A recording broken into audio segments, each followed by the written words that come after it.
ನಮ್ಮ ಏರಿಯಾದಲ್ಲಿರುವ ಮಹಾಲಕ್ಷ್ಮಿ ಜಾತ್ರಾ ಮಹೋತ್ಸವ ಲಾಗ್ ಆಗಿರ್ತೈತ್ರಿ. ಸೊ ನಮ್ಮ ಏರಿಯಾದಾಗ ಮಹಾಲಕ್ಷ್ಮಿ ಅದಾಳ್ರಿ, ಆಕಿನ ಜಾತ್ರೆ ಮಾಡಿದ್ದೀವ್ರಿ ಎಲ್ಲರೂ ಸೇರಿ. ಸೊ ಜಾತ್ರೆ ಮಾಡುವಾಗ ಫಸ್ಟ್ ಬೆಳಗ್ಗೆ ಕುಂಭ ಅದೆಲ್ಲ ತೊಗೊಂಡೋಗಿ ಗಂಗಾ ಮಾತಾಗ ಪೂಜೆದೆಲ್ಲ ಮಾಡಿ ಬಂದ್ವಿ. ಆಮೇಲೆ ಹೋಮ ಅದು ಅವನ್ನ ಹೆಂಗೆ ಮಾಡಿದ್ವಿ ನೋಡಿರಿ, ಎಲ್ಲ ಪೂರ್ಣ ಫಲ ಸಮರ್ಪಣೆ ಮಾಡಿ ಹೋಮ ಅದು ಎಲ್ಲ ಕಂಪ್ಲೀಟ್ ಮಾಡಿದ್ವಿ ರೀ. ನೆಕ್ಸ್ಟ್ ದೇವಿಗೆಲ್ಲ ಸೀರೆ ಉಡಿಸಿ ಉಡಿ ತುಂಬಿ ಅದೆಲ್ಲ ಪೂಜೆ ಮಾಡಿದ್ವಿ ರೀ. ಸೊ ಉಡಿ ತುಂಬಿದಾಗ ದೇವಿ ಹಿಂಗೆ ಕಾಣತ್ತಿದ್ಲು, ಲಕ್ಷ್ಮೀ ದೇವಿ. ಎಲ್ಲರೂ ಬಂದು ಕಳ್ಸೋದೆಲ್ಲ ಬೆಳಗ್ಗೆ ನಮಸ್ಕಾರ ಮಾಡಿ ಹೊಂಟಿದ್ದೀರಿ. ಭಾಳ ಜನ ಬಂದಿದ್ದರು. ಸೊ ನಾವು ಲೇಟಾಗಿ ಹೋಗಿದ್ರಿಂದ ಅಷ್ಟು ಜನ ನಮ್ಗೆ ಸಿಗಲಿಲ್ಲ. ಬಟ್ ಬೆಳಗ್ಗೆನೇ ಬೇಗ ಎಲ್ಲರೂ ಜನ ಬಂದು ಎಲ್ಲ ಪೂಜೆ ಅದು ಮಾಡಿ ಹೋಗಿದ್ದೀರಿ. ಸೊ ದೇವಿಗೆ 9 ನವಧಾನ್ಯಗಳು ಪೂಜೆ ಮಾಡಿದ್ದೀವಿ ರೀ. ಹೆಂಗೆ ಮಾಡಿ ಪೂಜೆ ಲುಕ್ ಹಿಂಗೆ ಕಾಣತೈತೆ ನೋಡಿರಿ.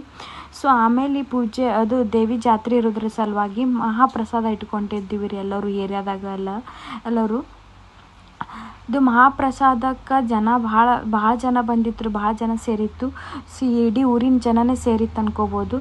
ಮಹಾಪ್ರಸಾದಕ್ಕೆ ಹುಗ್ಗಿ, ಬದ್ನಿಕಾಯಿ ಪಲ್ಯ, ಅನ್ನ ಸಾಂಬಾರೆಲ್ಲ ಮಾಡಿದ್ವಿ. ಸೊ ನೋಡ್ಬೋದು ನೀವೆಲ್ಲ ಎಷ್ಟು ಜನ ಊಟ ಸೇವನೆ ಮಾಡತ್ತಾರ, ಎಷ್ಟು ಜನ ಬಂದಾರಂತ. ಸೊ ಇದು ಎಲ್ಲ ಇಡೀ ಊರಿ ಜನನೇ ಬಂದು ಸೇವನೆ ಮಾಡಿ ಲಕ್ಷ್ಮೀ ಮಹಾಪ್ರಸಾದನೇ ಸೇವನೆ ಮಾಡಿದ್ದೀರಿ. ಇದು ನನಗೆ ಜಾತ್ರಾ ಮಹೋತ್ಸವ ಲಾಗ್ ಆಗಿರ್ತೈತ್ರಿ. ಎಲ್ಲರೂ ಸಪೋರ್ಟ್ ಮಾಡಿರಿ. Thank you.